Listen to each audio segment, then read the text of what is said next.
Hello everyone, I am Santosh KG, Assistant Professor, Department of Mechanical Engineering, MIT, Mysore. In today's session, I am going to solve a problem on a shear force and bending moment diagram. The problem statement goes like this: draw the shear force and bending moment diagram for a simply supported beam loaded as shown in the figure. The given figure is this.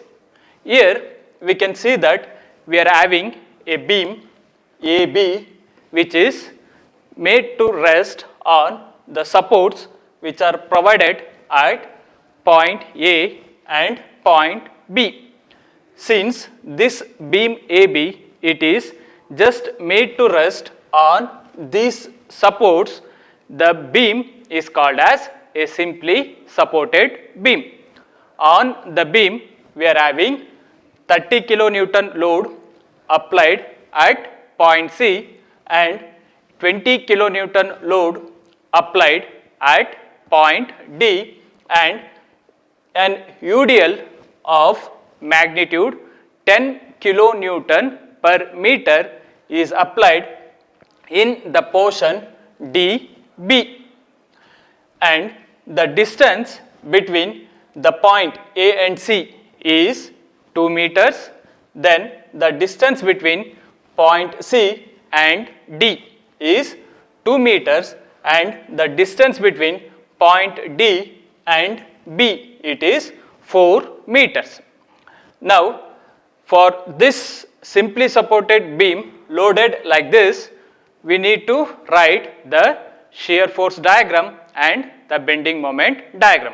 So first, in order to write the bending moment diagram and the shear force diagram, first we need to convert the UDL load into a point load.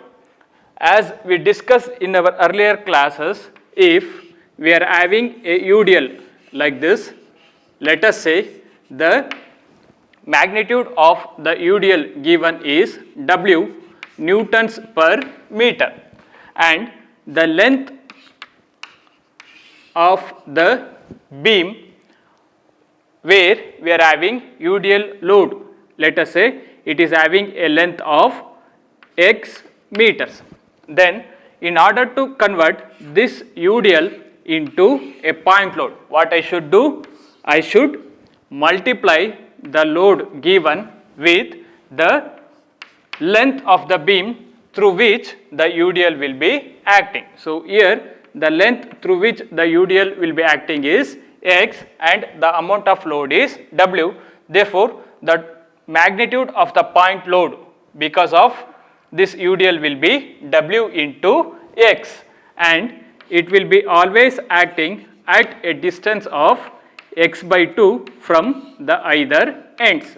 So here in place of W in this problem, they have given a load of 10 kilonewton per meter, and the value of x, it is given as 4 meters. So when I multiply 10 with 4, I will get 40 kilonewton. So if I convert the UDL into a point load, we get a point load of magnitude 40 kilonewton, and it will be acting at a distance of x by 2. So here the value of x given is 4. So 4 by 2 is 2 meters from this end or 2 meters from this end. So by converting the UDL into a point load, we can rewrite the simply supported beam diagram like this. So here also we are having the same beam AB which is supported at point A and point B. Therefore, the reaction developed at these points at supports, we are denoting it by RA and RB.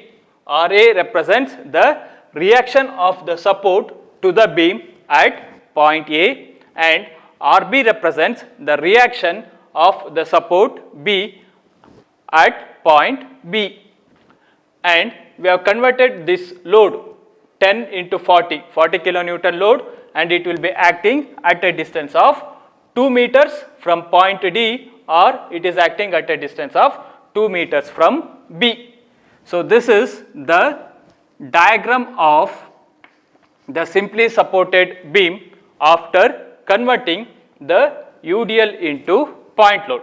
So once you convert the UDL into point load, the next step is always to find the values of reactions, that is RA and RB. So to find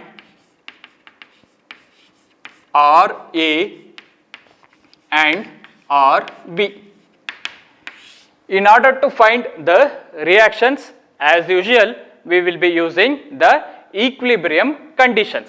So the first equilibrium condition I am going to use is summation of moments acting at certain point, it should be equals to 0. I can take the summation of moments at any point on the beam. I will always take the moment about the extreme left end, that is at point A. So when I take the moment of all the forces that are acting on a beam at point A, then if you add it, the summation should be equals to 0 if the beam needs to be in equilibrium. As we know that the effect of moment on a member is to rotate a member. So the rotation, it can take place either in clockwise direction or it can take place in counterclockwise direction. So we can write the sigma MA equal to 0 as the summation of the counterclockwise moments should be equal to the summation of the clockwise moments that are acting on the beam. So first let us see what will be the moment due to the force RB. So the moment due to the force RB will be equals to the force RB times its distance from point A. So the distance of force RB from point A, it will be equals to 2 plus 2 plus 2 plus 2, it is 8. So RB into 8, it is the moment which is created due to the force RB. Now let us see whether this moment is going to rotate the beam in clockwise or it is going to rotate the beam in counterclockwise direction. Now if I hold the beam at point A and if you apply an upward force at point B, then it is going to rotate the beam in counterclockwise direction. Therefore, the moment RB into 8, it creates a counterclockwise moment. So I am writing it in the left hand side.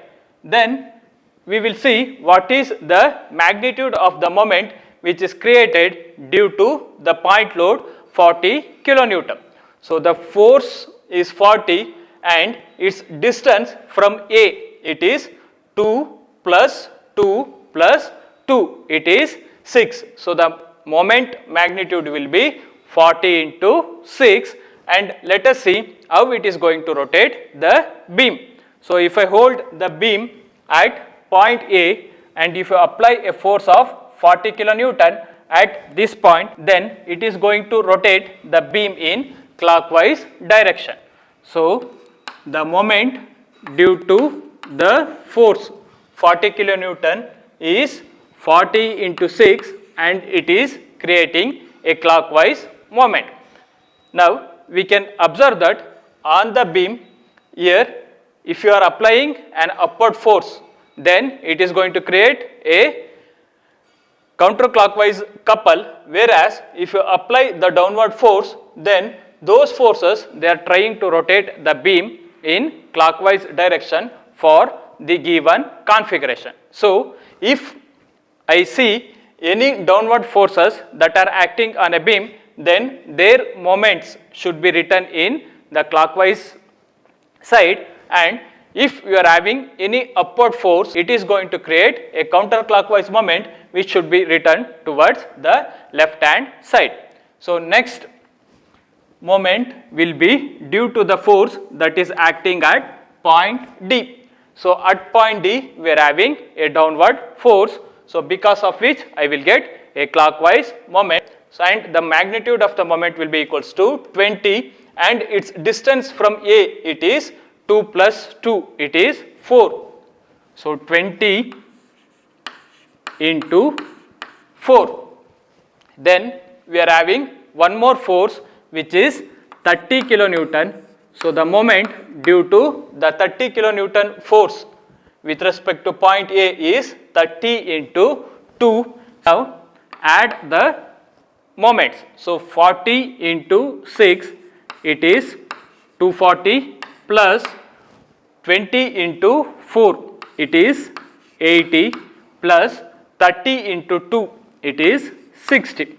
So 240 plus 60, it is 300, plus 80. So the total clockwise moments will be equal to 380 kilonewton meter, and on the left hand side we are having RB into 8.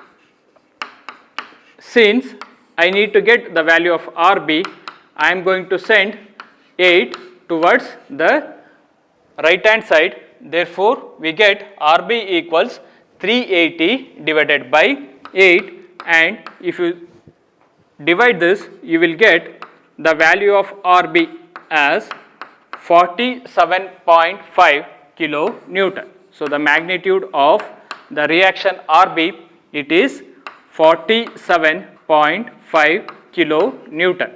Now let us try to calculate the another reaction which is RA. So in order to find the value of RA, I will be using the another equilibrium condition, that is the summation of forces acting on a beam equals to 0. Here if you see, all the forces and the reactions all are acting in the vertical direction. Therefore, the summation of the vertical forces acting on a beam, it should be equals to 0. And if you see the forces, the reactions RA and RB, they are acting in upward direction, whereas the forces which are applied at point C, D and this force, they are acting in downward direction. So if I want to keep the body under equilibrium, then I can say that whatever the total summation of force that are acting in the upward direction, it should be equals to the summation of forces that are acting in downward direction, or I can say that upward forces should be equal to the sum of the downward forces. So here the forces that are acting in the upward direction are reaction RA and reaction RB. So here I should write RA plus RB equals the downward forces we are having on the beam are, one is 30 kilonewton, second is 20 and another one is 40. So first one is 30, second one is 20 and the last force is having a magnitude of 40 kilonewton, and already we got the value of RB. So the value of RB, it is 47.5. This equals 30 plus 40, it is 70, 70 plus 20, it is 90 kilonewton. So when you subtract 47.5 from 90, I will get the value of RA and it will be equals to 42.5 kilonewton. So this is the value of the reaction which is developed at point A. Since the magnitude of RA, it is positive, its direction will be in the upward direction itself. The forces or the reactions at A and B, they are acting in upward direction, and the magnitude of RB, it is how much? 47.5 kilonewton, and the value of RA, it is 42.5 kilonewton.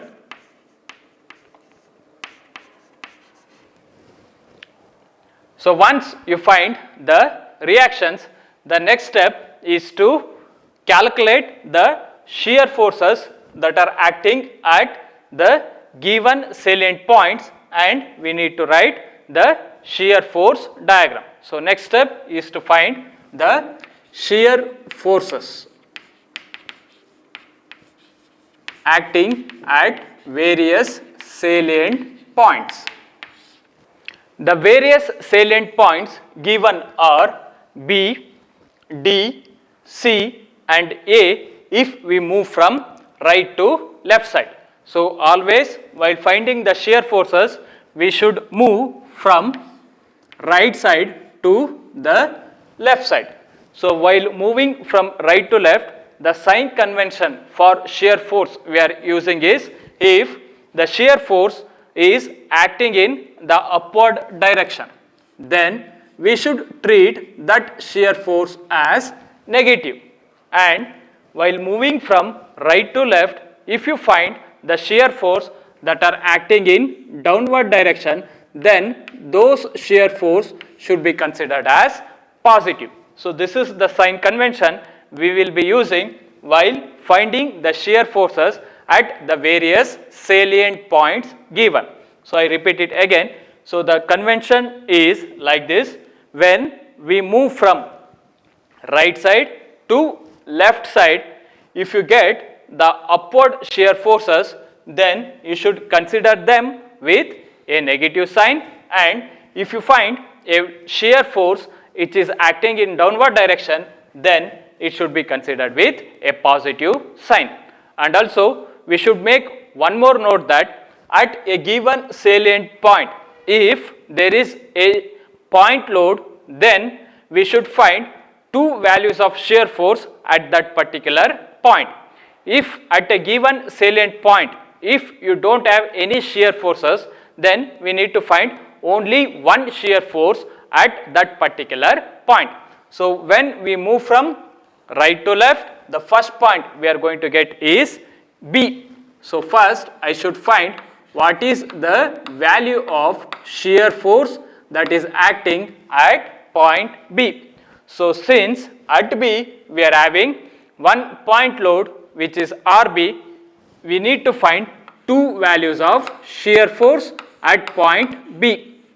So first we should find the summation of shear force at B by neglecting the shear force acting at B, and we need to find the shear force at B by considering the shear force that is acting at the point B. The next salient point we are having is D.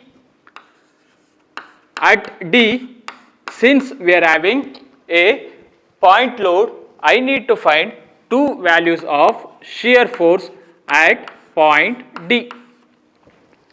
The next point we are having is C. So shear force at C, since we are having one more shear force at point C, we need to get two values of shear force at point C. Then the last point we are having is A. So at A I need to find two shear forces, because there we are having a point load which is RA. So first we will find the value of the shear force at B by moving from right side to left side. So when I move from right side to left side up to point B, we don't have any forces.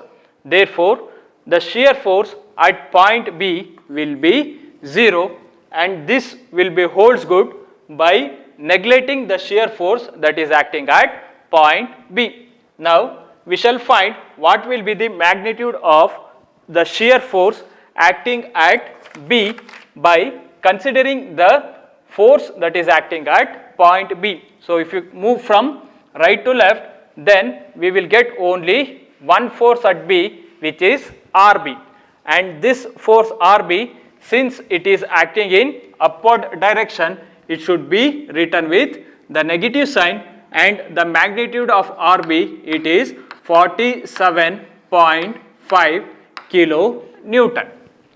Now let us try to find what is the shear force acting at point D by neglecting the shear force at point D. Now move from right side to left side. So when you move from right side to left side, we get two forces. One is RB, which is acting in upward direction, and the other force is 40 kilonewton, which is acting in downward direction. So since this RB, it is acting in upward direction, it should be written with a negative sign, so minus 47.5. So the other force we are having here is 40 kilonewton and it is acting in the downward direction, therefore it should be associated with a positive sign. So when you add these two forces, the summation will be, or the net force is minus 7.5 kilonewton. Then we shall find what is the shear force that is acting at point D by considering the shear force acting at D, and the condition will be we are moving from the right side to the left side.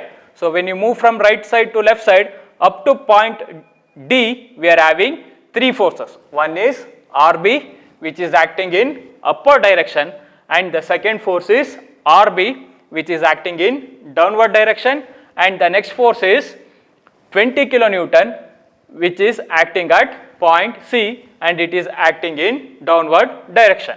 So RB, since it is in upward, it should be written with negative sign, and these two forces, since they are acting in downward direction, they should be written with the positive sign.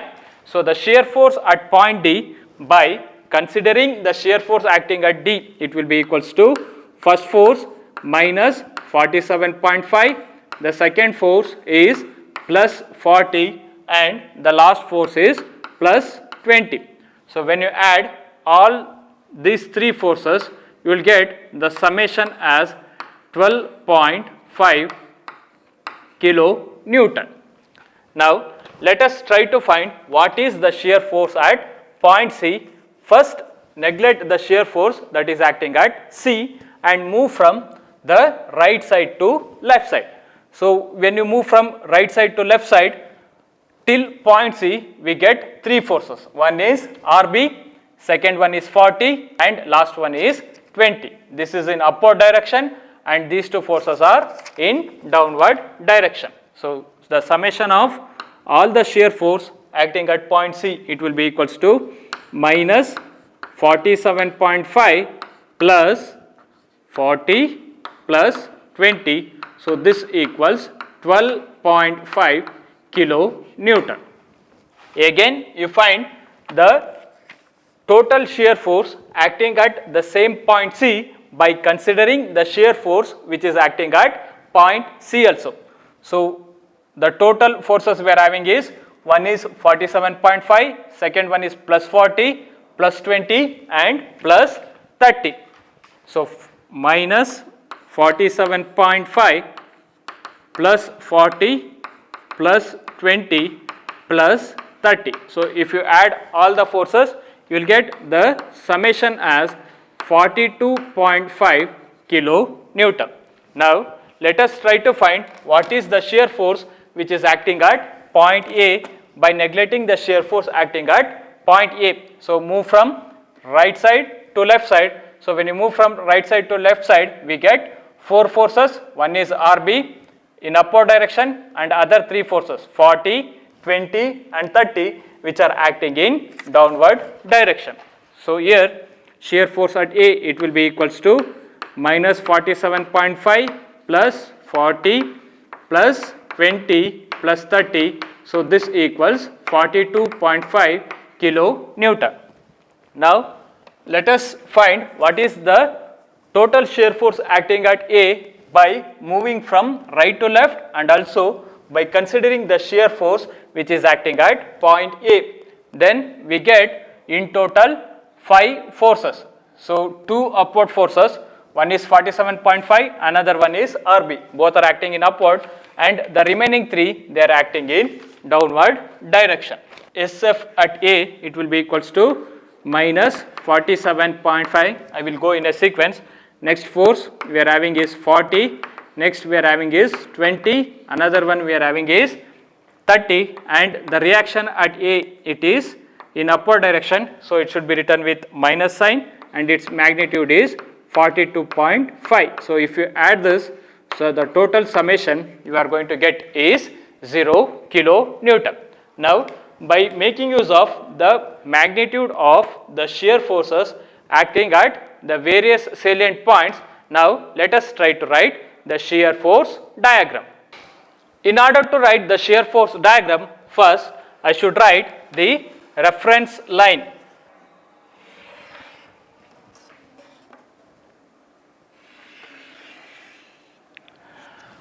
With respect to this reference line, we are going to mark the various shear forces, and you can see here the shear forces that are acting, they are having negative sign as well as positive sign.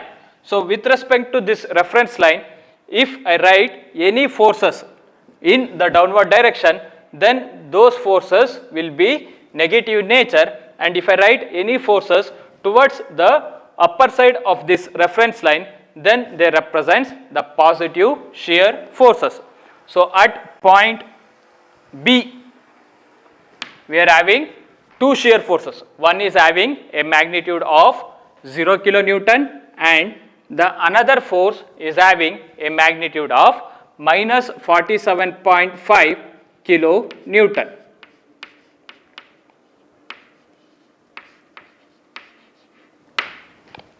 Then the next point we are having is D. At point D, we are having two shear forces. One is having a magnitude of minus 7.5, and other force is having a magnitude of 12.5 kilonewton. So this point, let us say it is minus 7.5 kilonewton, and this point it represents 12.5 kilonewton. Then at point C, we get two shear forces.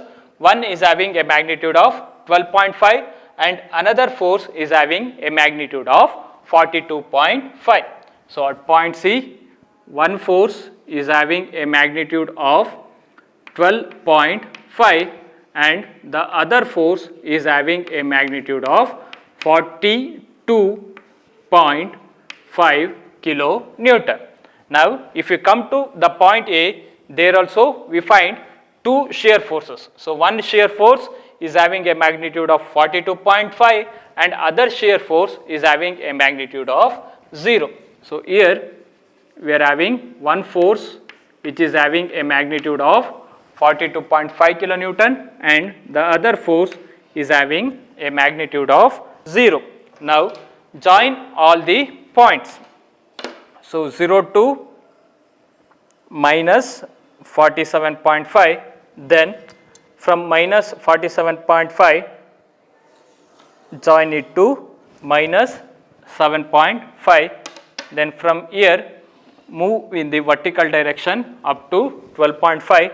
So from here again move to 12.5, then 42.5, then 42.5, then again we will come back to 0. And this diagram, it represents the variation of the shear force acting along the length of the beam, and in this portion we are having the positive value, and in this portion we are having the negative value, and this is the shear force diagram for the simply supported beam loaded as shown above. So once you write the shear force diagram, then we need to write the bending moment diagram. So before writing the bending moment diagram, I should find what is the magnitude of the bending moments at the various salient points given. So next I will find the bending moments.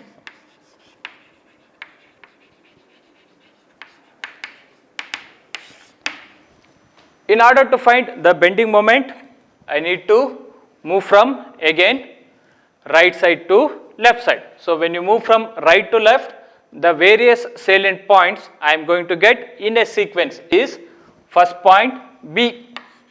bending moment at point B, then we get point D, then we get point C, then we get point A.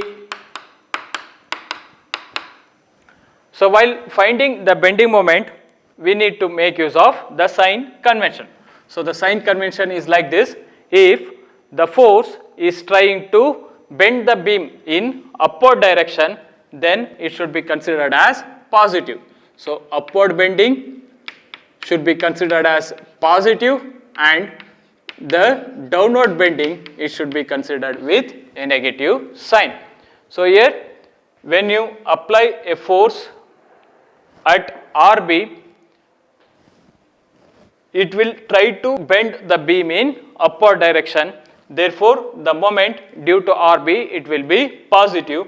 But if you take the moment due to the force 40 kilonewton, so if you hold the beam at A and if you apply the force of 40 kilonewton at this point, then it is going to bend the beam in downward direction. So it should be treated with a negative sign, like that. So if the force, if it happens to bend the beam in upward direction, then those moments should be considered with a positive sign, and if the force, if they are trying to bend the beam in downward direction, then the moment because of that force should be considered with a negative sign. So while finding the moments, again we should move from right side to left side. So bending moment at point D, you can see that at the right side of B we don't have any shear force, therefore the bending moment at point B, it will be 0. Now let us try to find what is the bending moment at D. So find the bending moment at D, again I should move from right side to left side. So when you move from right to left, we get two forces. One force is RB, which is trying to bend the beam in upward direction, and the other force is 40, which is trying to bend the beam in downward direction. The moment due to RB, 47.5 into 4, then this force 40 kilonewton, since it is bending the beam in downward direction, so the magnitude of the moment, the direction of the moment is negative, so minus 40 into 2.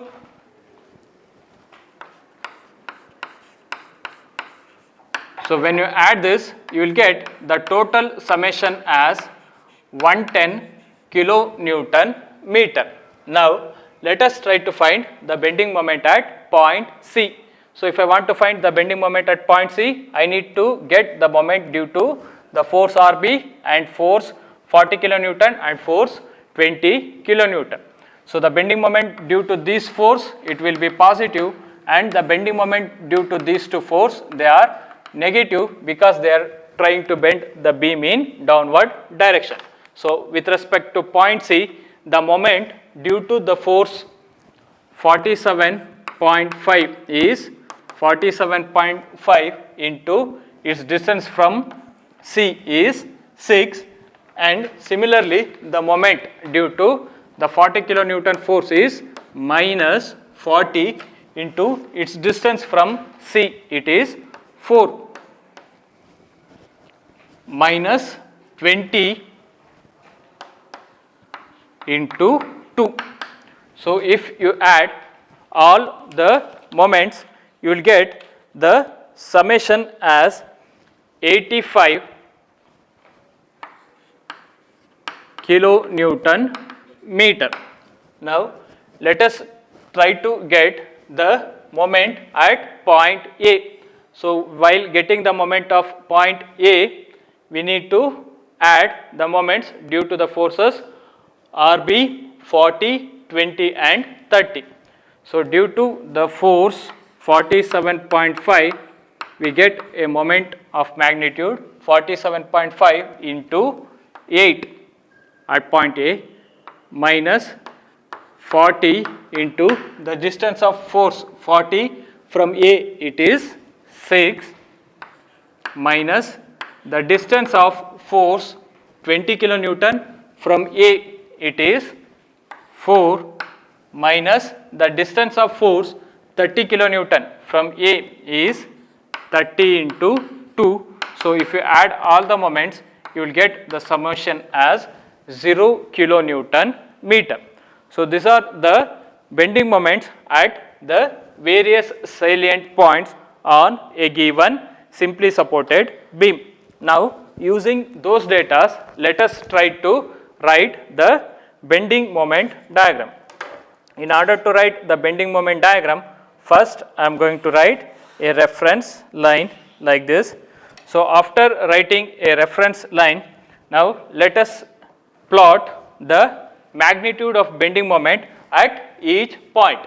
So at point B, we are having a bending moment of magnitude 0, and at point D, we are having a bending moment of magnitude 110 kilonewton meter, and at point C, we are having a bending moment of magnitude 85 kilonewton meter, and at point A, we are having a bending moment of magnitude 0. Now you join all the points and you will get the variation of bending moment along the length of the beam.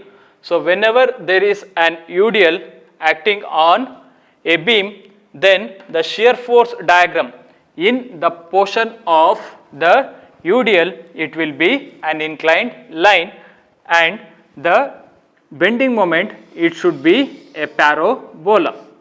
So the variation of the bending moment in the region of UDL, it should be always a parabola. Then if you don't have any load along the length of the beam, then those 2 points should be joined with a straight line. So join these points with a straight line, and we can see that we are having only the positive bending moment throughout the length of the beam, and the maximum bending moment we are having is 110 kilonewton meter. And we can observe that we get the maximum bending moment where the shear force is changing its sign from negative to positive, as we seen in the last problem also. This represents the shear force and bending moment diagram for the given simply supported beam loaded as shown here.